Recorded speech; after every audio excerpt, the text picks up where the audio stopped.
ನೀವು ಜಾಗೃತಿ ವಹಿಸದೆ ಹೋದ್ರೆ ನಿಮ್ಮ ಮಾರಣ ಹೋಮ ಆಗ್ತದೆ ಅಂತಕ್ಕದನ್ನ ಅರ್ಥ ಮಾಡ್ಕೋಬೇಕು.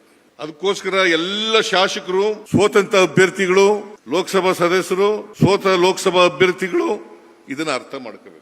ಅದಕ್ಕೋಸ್ಕರ ಈ ತಿಂಗಳು ಬಹಳ ಪ್ರಮುಖವಾದಂಥ ತಿಂಗಳು.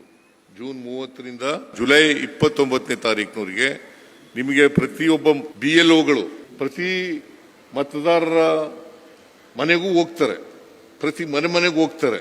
ನೀವು ನಿಮ್ಮ ವಿಧಾನಸಭಾ ಸದಸ್ಯರಿದ್ದಾರಲ್ಲ, ಸೋತ ಅಭ್ಯರ್ಥಿಗಳಿದ್ದಾರಲ್ಲ, BLAಗಳು ಮತ್ತು BLAಗಳನ್ನ ಕೋಆರ್ಡಿನೇಷನ್ ಮಾಡಬೇಕು. ಜೊತೆಗೆ ಕನಿಷ್ಠ ಪಕ್ಷ ಇಬ್ಬರನ್ನ ಒಂದು ಬೂತ್ ಲೆವೆಲ್ ನಲ್ಲಿ ಆಯ್ಕೆ ಮಾಡಬೇಕು. ಎಲ್ಲ ಮತದಾರರು ಗೊತ್ತಿರೋರು, ಎಲ್ಲ ಮತದಾರರು ಆ ಬೂತ್ ಲೆವೆಲ್ ಅಲ್ಲಿ ಅವನು ಮತದಾರ ಆಗಿರ್ಬೇಕು, ಬೂತ್ ಲೆವೆಲ್ ಮತದಾರ ಆಗಿರ್ಬೇಕು.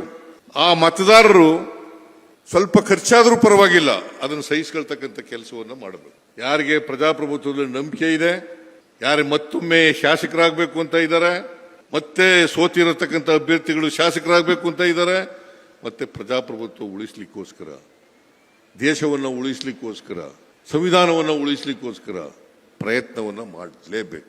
ಶಾಸಕರು ಕೈ ಎತ್ತರಿ, ಶಾಸಕರು ನೋಡೋಣ. ಸೋತ ಅಭ್ಯರ್ಥಿಗಳು ನೀವೆಲ್ಲರೂ ಕೂಡ ಜಾಗೃತಿಯನ್ನು ವಹಿಸಬೇಕು. ನೀವು ಜಾಗೃತಿ ವಹಿಸದೆ ಹೋದ್ರೆ ನಿಮ್ಮ ಮಾರಣ ಹೋಮ ಆಗ್ತದೆ ಅಂತಕ್ಕದನ್ನ ಅರ್ಥ ಮಾಡ್ಕೋಬೇಕು. ನಮ್ದೇನ ರಾಜಕೀಯ ಮುಗೀತು, ಆದರೆ ನೀವು ಮುಂದೆ ಚುನಾವಣೆ ನಿಲ್ತಕ್ಕಂಥವ್ರು, ಇನ್ನೂ ಬಹಳ ವರ್ಷ ಚುನಾವಣೆ ಕಣದಲ್ಲಿ ಇರ್ತಕ್ಕಂಥವ್ರು, ನೀವು ಎಚ್ಚರ ವಹಿಸದೆ ಹೋದ್ರೆ ಭಾರಿ ಕಷ್ಟ ಆಗ್ತದೆ. ಅದಕ್ಕೆ ಅವನು ಯಾವನೋ ಒಬ್ಬ ಹೇಳ್ತಾ ಇದ್ದ, ಮೊನ್ನೆ ಬೆಂಗಳೂರಿನಲ್ಲಿ ಶಾಸಕರು ಸೋತ ಅಭ್ಯರ್ಥಿಗಳು ಸಭೆ ಮಾಡೋದು, ಅಲ್ಲಿ ಹೇಳ್ತಾ ಇದ್ದ, ಅವಕಾಶ ಮತ್ತು ಅಪಾಯ.